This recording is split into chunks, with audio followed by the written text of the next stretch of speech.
ওই তুমি তো দিতে পারি, দিই না মন খুলে। এখনকার নিবেদন একক আবৃত্তি শিল্পী তৃপ্তি ভট্টাচার্য।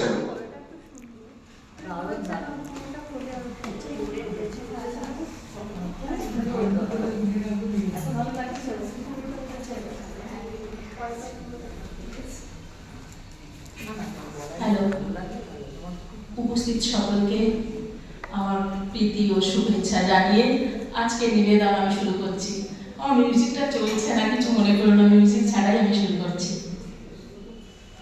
কবি জয় গোস্বামী মেঘ বালিকার জন্য রূপকথা। আমি যখন ছোট ছিলাম, খেলতে যেতাম মেঘের দলে।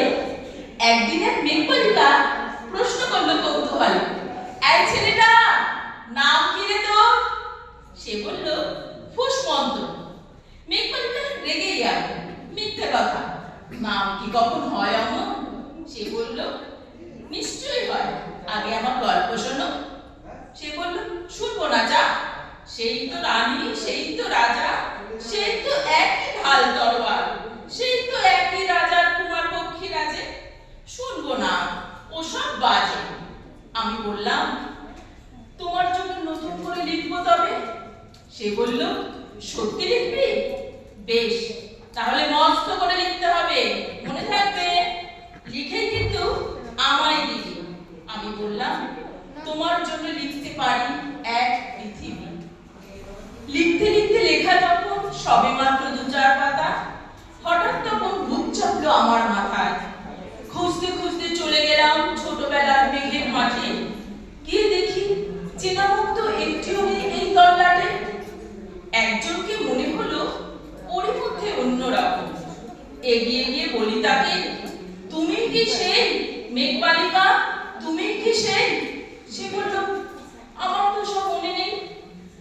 আমি বললাম, তুমি আমার লেখার কথা বলেছিলে? সে বলল, সঙ্গে আছে, ভাসিতাও গায়েব ছিলে। আর হ্যাঁ শোনো, এখন আমি মেঘ নই আর, সবাই এখন বৃষ্টি বলে ডাকে আমায়। বলেই হঠাৎ এক পশলা চুল থেকে নখ পুরো আমায় ভিজিয়ে দিয়ে অন্য অন্য বৃষ্টি বাদল সঙ্গে নিয়ে মিলিয়ে গেল খরস্রোতায়, মিলিয়ে গেল দূরে, কোথাও দূরে। বৃষ্টি বলে ডাকে আমার, বৃষ্টি বলে ডাকে আমার। আপন মনে বলতে বলতে আমি কেবল বসে রইলাম ভিজে একসা কাপড় জামায়, গাছের তলায় বসে রইলাম। বৃষ্টি নাকি মেঘের জন্য? এমন সময় অন্য একটি বৃষ্টি আমায় চিনতে পেরে বলল, তাতে মন খারাপে কি আছে, যাও ফিরে যাও, লেখো আবার। এখন পুরো বর্ষা চলছে, তাই আমরা সবাই এখন নানা দেশে ভীষণ ব্যস্ত। তুমিও যাও, মন দাও কি তোমার কাছে।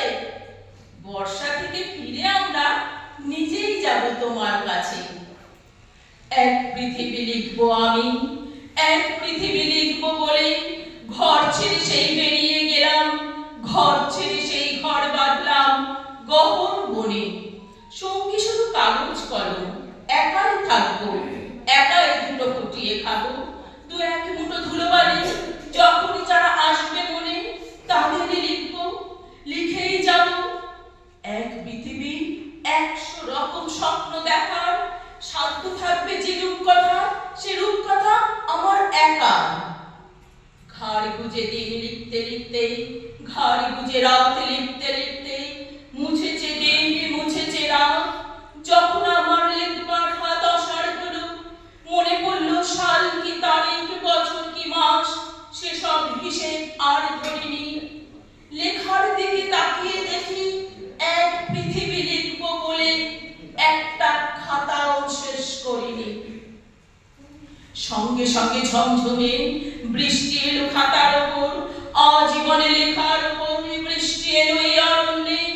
বাইরে তখন গাছের নিচে নাচছে ময়ূর আনন্দিত, এ গাছ ও গাছ উঠছে পাখি, বলছে পাখি, এই অরণ্যে কবির জন্য আমরা থাকি।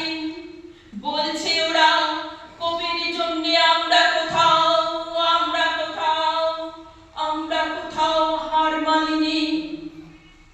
কবি তখন কুটির থেকে তাকিয়ে আছে অনেক দূরে, বনের পরে, মাঠের পরে, নদীর পাড়ে, সেই যেখানে সারা জীবন বৃষ্টি পড়ে, বৃষ্টি পড়ে, সেই যেখানে কেউ যায় না, কেউ যায়নি কোনোদিনই। আজ সে কবি দেখতে পাচ্ছে সেই দেশে সেই ঝর্ণা তলায় এদিক ওদিক ছুটে বেড়ায় সোনায় মোড়া মেঘ হরিণী, কিশোর বেলা সেই হরিণী। নমস্কার।